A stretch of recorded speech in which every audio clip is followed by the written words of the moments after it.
मित्रांनो नमस्कार. तुमचं परत एकदा स्वागत इंडी मध्ये. मी अजय सुदामे, तुम्ही बघत आहात नेव्हर राजकारण.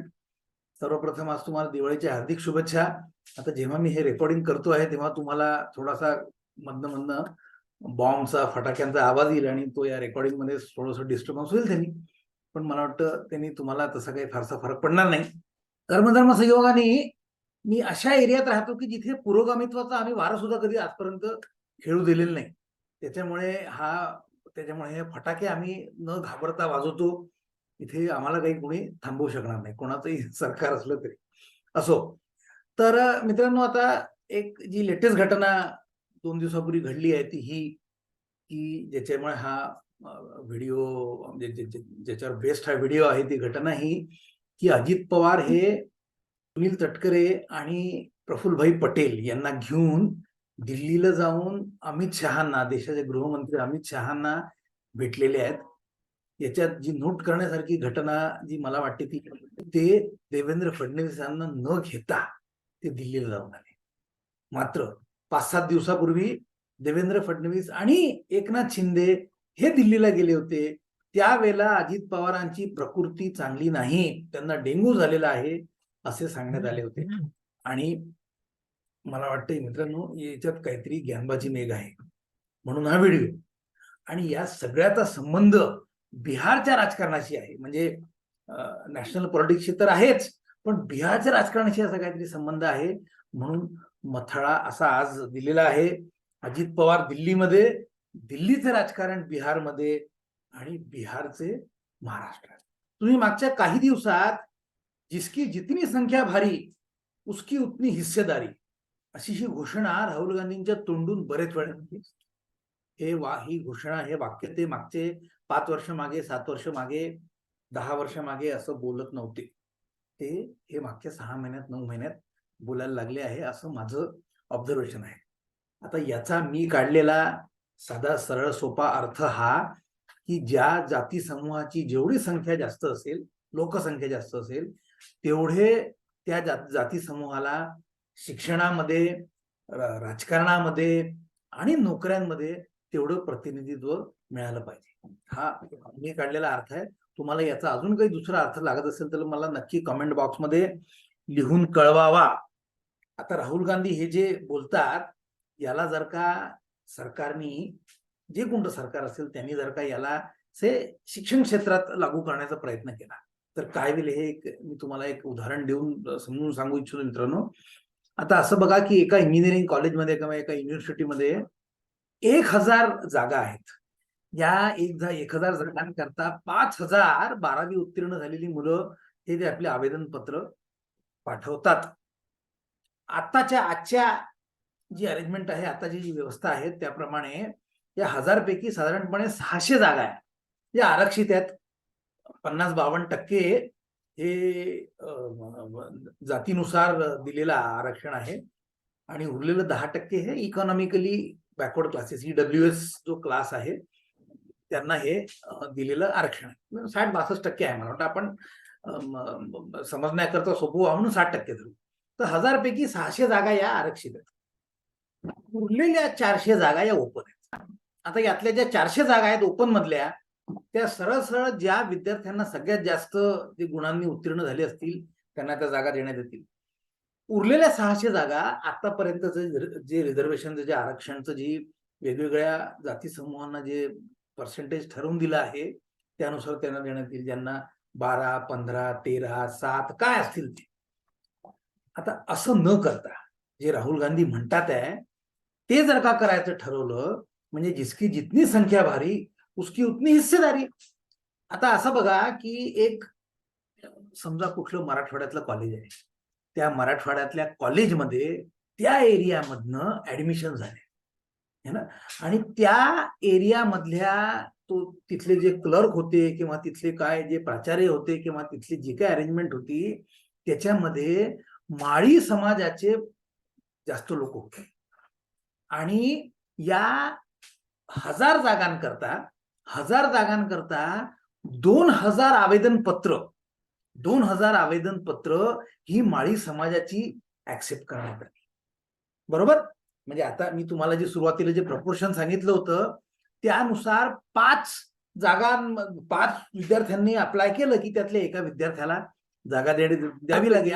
मग 2000 मागे किती, 5 मागे 1 म्हणजे 2000 मागे किती, 400. तर जर का जिसकी जितनी संख्या भारी उसकी उतनी हिस्सेदारी जर का असं केलं तर या केसमध्ये मी नुसतं माळी म्हणत नाही, ते कोणी असू शकतील, तेली असू शकतील, कुणबी असू शकतील, धनगर असू शकतील, अजूनही कोणी असू शकतील.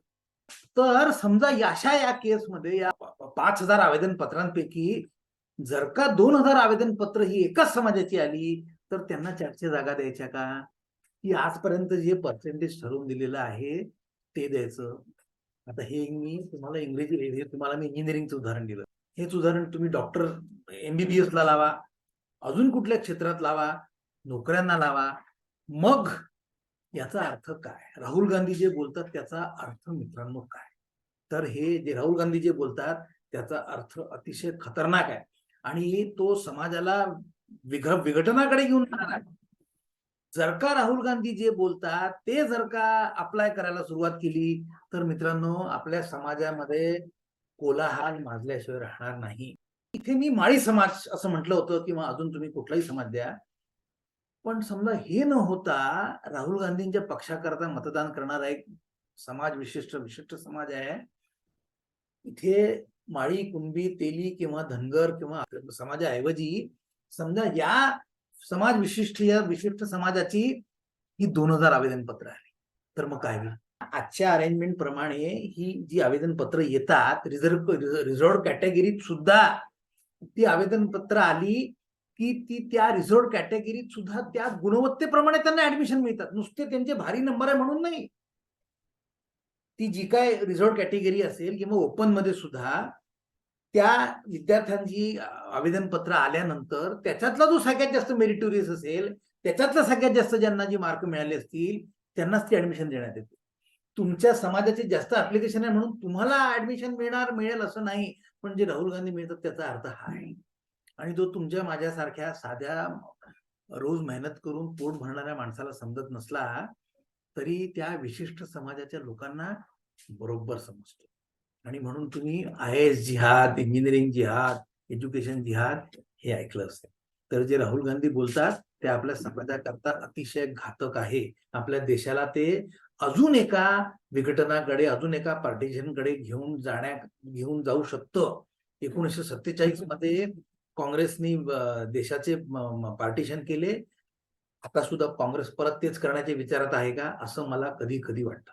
वाईट याचं वाटतं की हे जे राहुल गांधी करू इच्छितात त्याचेच पडसाद, त्याचंच प्रतिबिंब बिहारच्या राजकारणात सुद्धा मला दिसतो.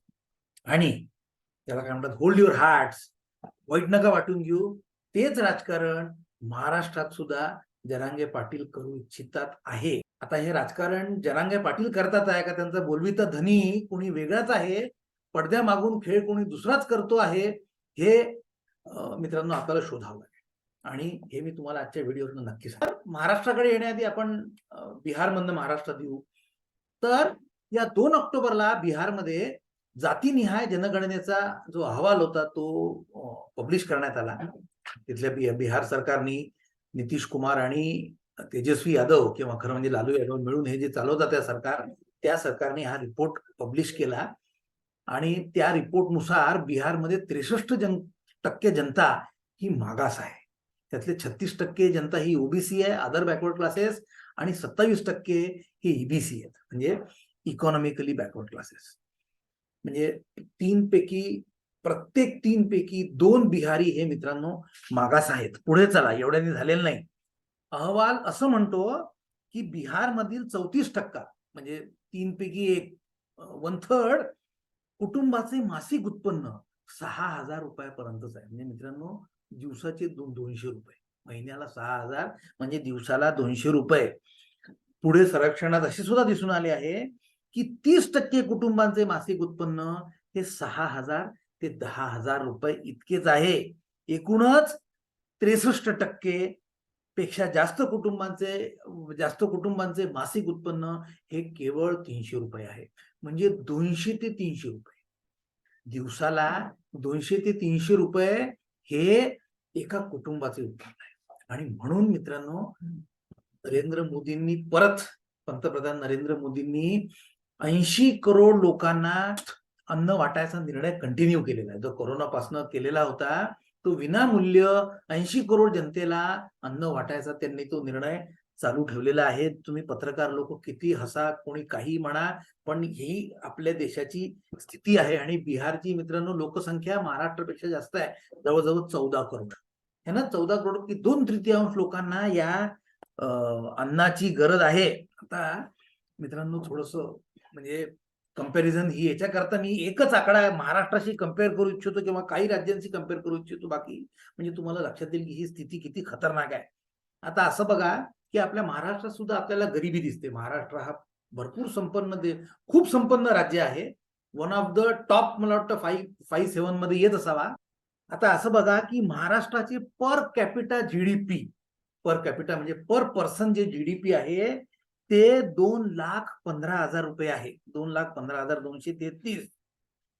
एमपी मध्य प्रदेश ची 1,21,000 आहे. उत्तर प्रदेश चे 70,000 रुपये आहे आणि राजस्थानचे सुद्धा 1,35,000 आहे. मी या सगळ्या राज्यांची नावं याच्याकरता घेतली कारण या सगळ्या राज्यांना मिळून एकेकाळी बिमारू म्हणायचे. बिहार, एमपी, राजस्थान आणि उत्तर प्रदेश बिमारू. याचा अर्थ हा जो सगळा ही जी 4 राज्य आहेत ही बिमार आहेत, ही आर्थिकदृष्ट्या मागासलेली आहेत आणि आजारी आहेत, असं मित्रांनो पत्रकारांनी, दिल्लीच्या आणि मुंबईच्या लिबरल पत्रकारांनी हा टॅग तयार केला होता, बिमारू. आता यातनं ही सगळी राज्य तर बाहेर निघाली.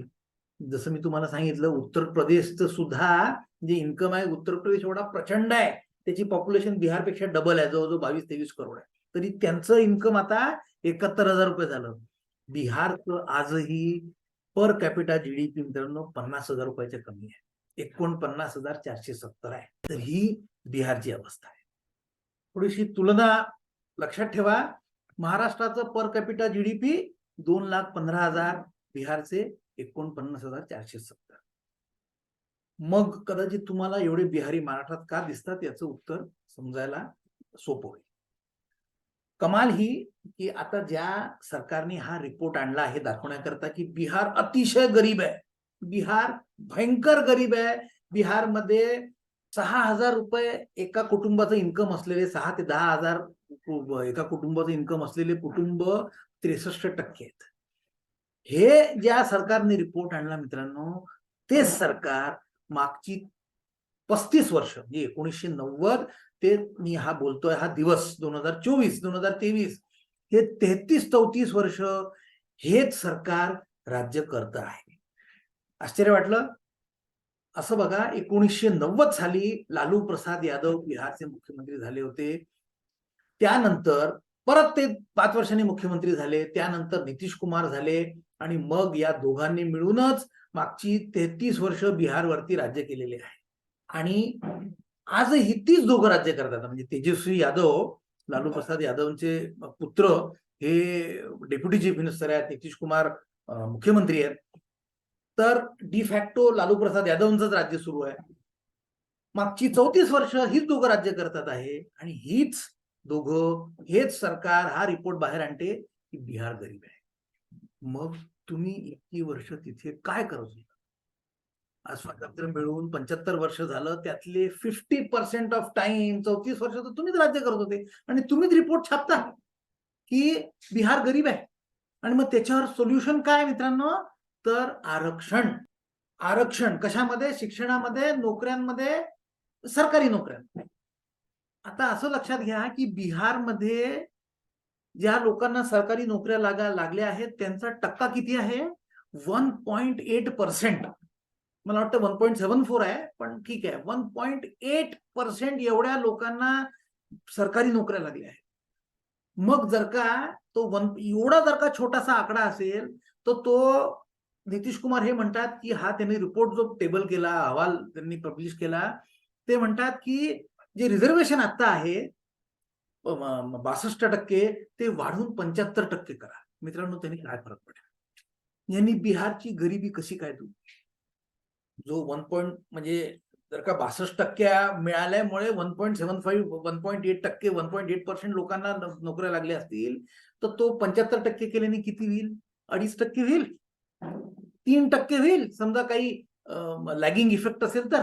जुन्या काही राहिले असतील, नोकरी भरती राहिली असेल तर 3% होईल. त्यांनी बिहारची गरिबी दूर होईल मित्रांनो. तर हे राजकारण, याला सोशल जस्टिसच्या राजकारणाच्या नावाखाली हे राजकारण चाललेलं आहे. आणि राहुल गांधी जे म्हणतात, जिसकी जितनी संख्या भारी उसकी उतनी हिस्सेदारी, त्याचं जे भ्रष्ट वर्षन आहे ते हे तयार झालं. त्याचा अर्थ असा काढून हे नितीश कुमार आणि लालू प्रसाद हे राजकारण करत आहेत. आणि मला काही शंका नाही की याच राजकारणी ते आजपर्यंत जिंकत आले आहेत आणि विधानसभेच्या निवडणुकात त्यांना नक्की मतं मिळतील. मोदींचं डेव्हलपमेंटचं राजकारण लोकसभेत चालत असेल, कारण मोदींच्या त्या पर्सनॅलिटी खाली आणि त्यांच्या त्या अपील पुढे कोणीच टिकत नाही. विधानसभेच्या निवडणुकांमध्ये मित्रांनो याच प्रकारचं राजकारण चालतं. आता याच्यात दुःखाची बाब ही की हेच राजकारण आपल्या प्रगत महाराष्ट्रात सुद्धा सुरू झालेलं आहे. म्हणून मी तुम्हाला 2 मिनिटांपूर्वी डेटा दिला. महाराष्ट्राचं पर कॅपिटा जीडीपी हे बिहारच्या 4.5 टाइम्स आहे. 2,15,000 आणि 49,000. पण तरी सुद्धा महाराष्ट्रात सुद्धा हेच राजकारण सुरू आहे. मी महाराष्ट्रात सुद्धा बिहार सारखेच राजकारण सुरू झाले आहे असे म्हणण्याचे कारण मी तुम्हाला 2 मोठी उदाहरणं देऊ इच्छितो. सगळ्यात पहिलं विद्या चव्हाण है ना, एनसीपीच्या फार जुन्या स्पोक्सपर्सन, या शरद पवार म्हणजे सुप्रिया सुळे शरद पवार गुटाकडे आहेत ते असं सांगतात. त्या एक्झॅक्टली हेच म्हणल्या की जिसकी संख्या भारी उसकी उतनी हिस्सेदारी, आणि आम्हाला महाराष्ट्रात मराठ्यांना कुणबी सर्टिफिकेट देऊन सगळ्यांना तुम्ही आरक्षण द्या. मग कुणीतरी विचारलं एडिटरनी की मग हे जे जाट लोक तिथे आरक्षण मागत होते किंवा गुजर लोक मागत होते राजस्थानमध्ये, जाट लोक हरियाणामध्ये, गुजर लोक राजस्थानमध्ये किंवा पटेल लोक गुजरातमध्ये, तर त्यांना सुद्धा आरक्षण द्यायचं का? तर विद्याताई, विदुषी असलेल्या विद्याताई चव्हाण हे म्हणल्या की हो, त्यांची जेवढी संख्या त्यांना सगळ्यांना तसंच्या तसं आरक्षण देऊन टाका. मित्रांनो काय खतरनाक राजकारण चाललंय बघा. दुसरं उदाहरण म्हणजे अर्थात जरांगे पाटील. जरांगे पाटील हेच म्हणत आहेत. जेव्हा ते हे म्हणतात की सगळ्यांना सरसकट आरक्षण देऊन टाका मराठ्यांना, त्याचा अर्थ सुद्धा हाच आहे. त्यांचं म्हणणं आमची जेवढी संख्या आहे तेवढं आम्हाला आरक्षण तुम्ही देऊन टाका. आता विचार करा, जर का हा फॉर्म्युला जर का महाराष्ट्रात लावायचा ठरला तर महाराष्ट्रात काय कोलाहल होईल. जे खरोखर ज्यांना गरज आहे ते एससी, एसटी, एनटी आणि ओबीसी मधले सुद्धा असा काही घटक आहे ज्यांना खरोखर याची गरज आहे, ते कुठे जातील? महाराष्ट्रात अनारची होणार नाही का? आणि हा तेच घडवण्याचा प्रकार नाही का? आणि तुम्ही जे बसेस जायला गेल्या, जे काही खासदार आमदार होते त्यांची घरं जाण्यात आली. एक आमदार मला वाटतं क्षीरसागर म्हणजे आमदार आहेत, ते घरात असताना त्यांच्या घरावर तेल टाकून जाण्यात आले. तर हे तेच तयार करण्याचा जरांगे पाटील प्रयत्न करत नाहीत का? मराठ्यांमध्ये गरजवंत नाहीत असं नाही, मला 100% माहिती आहेत. कित्येक मराठी, म्हणजे एका भाऊने एक व्हिडिओ केला होता त्यात असं म्हणले होते भाऊ तोरसेकरांनी की 97% मराठे हे शेतकरी शेतीतच आहेत आणि त्यातल्या बहुतांश लोकांना त्यांची स्थिती फार चांगली नाही. हे जे आपल्याला जे मोठे मोठे नेता दिसतात हे काही खरी स्थिती नाही, हे मला अगदी नक्की माहिती आहे. पण आता थोडासा परत डेटा बघूया. जे ईडब्ल्यूएस खाली इकॉनॉमिकली वीकर सेक्शन्स 8 लाखापर्यंत ज्यांचं अॅन्युअल इन्कम असेल त्या सेक्शन खाली जे या सरकारने, मोदी सरकारने आरक्षण आणलं मित्रांनो, ते जे 10% ऍडिशनल आरक्षण देण्यात आलं त्यातलं 8.5% आरक्षण हे मराठ्यांनी घेतलेलं आहे. का? तर ते गरीब आहेत. मित्रांनो 100% फेअर गेम. जे 8 लाखापर्यंत ज्यांचं इन्कम नसेल, क्रीमी लेअर मध्ये जे जाणार नाहीत, त्यांना हे रिझर्वेशन मिळालं ही अतिशय आनंदाची बाब आहे. त्याच्यामुळे मराठ्यांना सुद्धा रिझर्वेशनची गरज आहे हे मला नक्कीच माहित आहे. पण त्याचा दोष आजपर्यंत जे मुख्यमंत्री झाले, मराठा मुख्यमंत्री झाले, त्याच्यात त्यांना दोष का देण्यात येत नाही, हा त्याचा प्रश्न त्यांना का नाही विचारण्यात? किंवा जे गृहमंत्री झाले, किंवा जे आमदार झाले, जे खासदार झाले, जे ऍग्रीकल्चर मिनिस्टर झाले आजपर्यंत मराठे, त्यांना हा प्रश्न का विचारण्यात येत नाही? एक परत छोटासा डेटा पॉइंट, आजपर्यंत 20 मुख्यमंत्री महाराष्ट्रात झाले त्यातले 20वे एकनाथ शिंदे.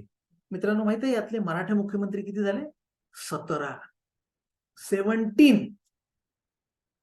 17 आउट ऑफ 20 किती % झाले?